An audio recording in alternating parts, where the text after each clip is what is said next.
welcome back to the channel. On today's video, I want to talk about Canadian real estate. Are we in a bubble? Are prices too low? Are they too high? Where are we going from here? I'm going to point out some contributing factors that's going to help make sense of the market that we're in, what we can expect today and going forward into the future. On the screen here, I've typed in the Canadian birth rate. As you can see, in the 1960s, the Canadian birth rate was 3.8 children per woman.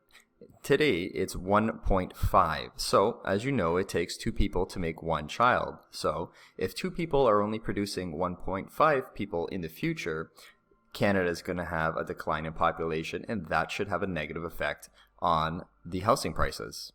Well, we need to take in other considerations such as political landscape. So, our current political landscape is very, very pro-immigration, and I think it should be because, as you can see, we can't sustain our country on our own. We need skilled immigrants. We need people from other companies to bring money, to bring skills, and to make a home here. And this is a good thing. It's very positive for us. You can see on the screen here the estimated immigration numbers for 2021 all the way to 2023.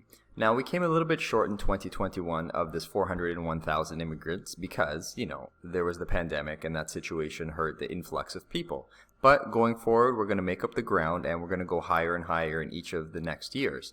And like I said, this is great, and this is why real estate prices are increasing. It's a compounding factor, and it's part of the overall equation.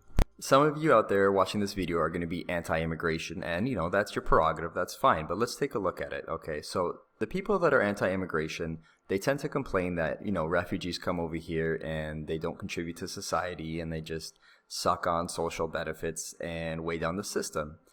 Well, you're allowed to have your views, but these people that come over here, they have children, and their children are going to get good jobs, and their children's children, and throughout the future. So these are going to, whatever Canada spends today to help some people is going to be paid back in leaps and bounds in the future. So you need to have a long-term perspective when looking at these type of things. And also, refugees don't make up 100% of the people that come over here, okay? There are people that are skilled and qualified to do high-paying jobs that come over here as well, and they're going to contribute to society right away. Either way, I'm pro-immigration.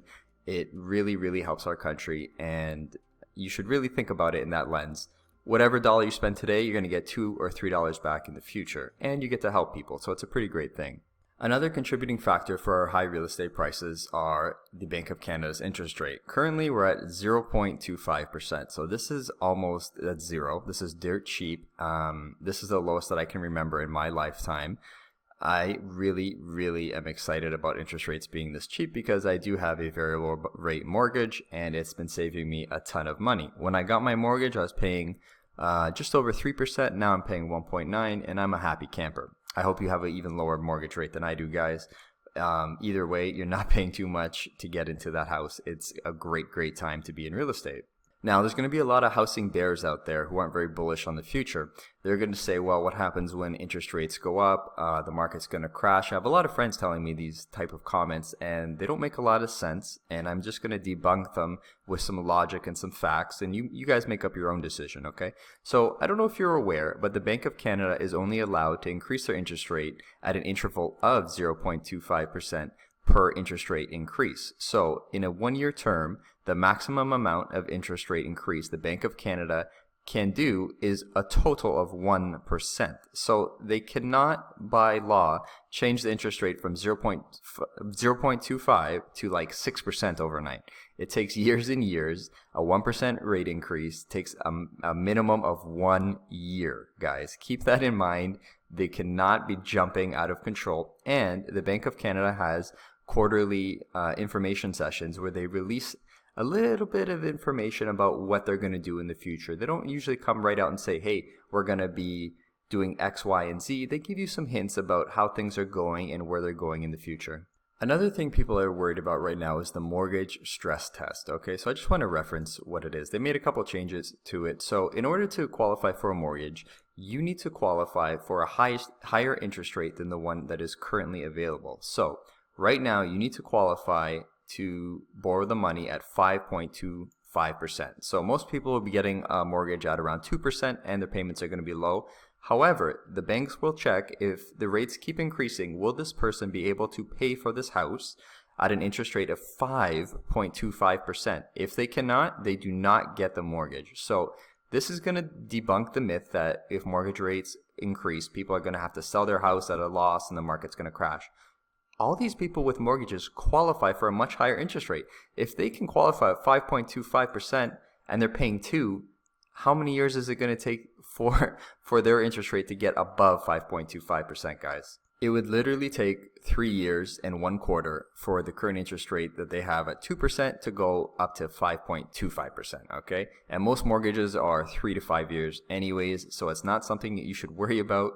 The Canadian economy will not be crashing in any type of way. People will not be losing their houses in this regard. Now, I want to reference a housing bear. This man's name is Garth Turner. He has a blog, and he's been really poo-pooing the Canadian housing market since as long as I can remember. Before I bought my first house, I came across this man's blog, and he was really saying, not in so many words, but he was saying you'd have to be a complete moron to be purchasing a house at these rates in Canada. So I think it was 2013, and I bought my first house for just under $400,000. And I came across his blog, and he made me a little bit worried, right? So I didn't have the same opinion of him. I thought things would continue to go well in Canada, in the market that I'm in. I'm in Ontario.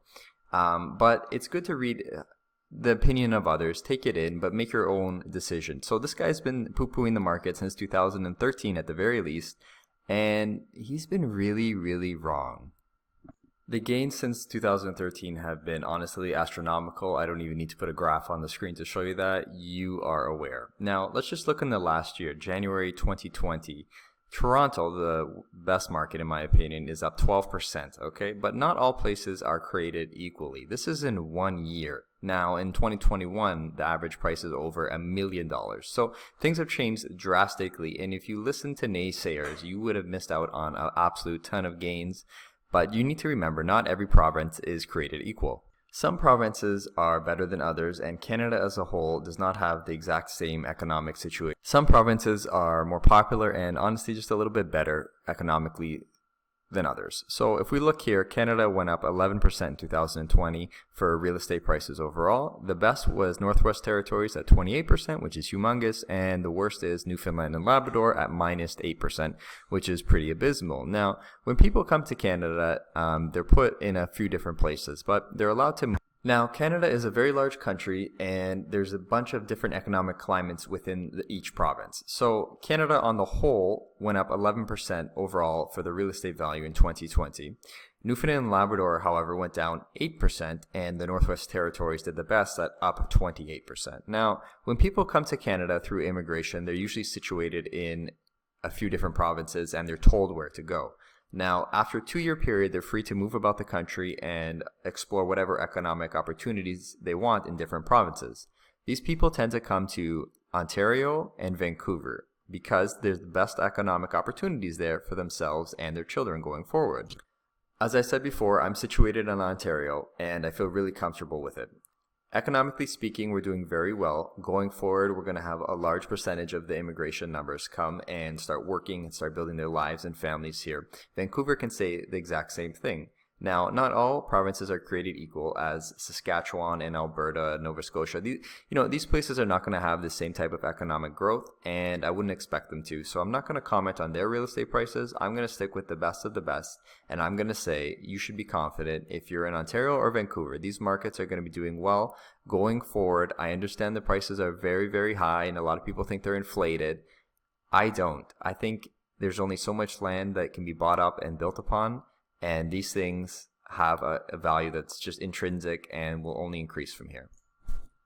If any of you guys disagree with me, let me know in the comment section. So I'll just say you're wrong. Put some points in there, and I'm going to consider them, just like I considered the negative opinion on the real estate by Garth Turner.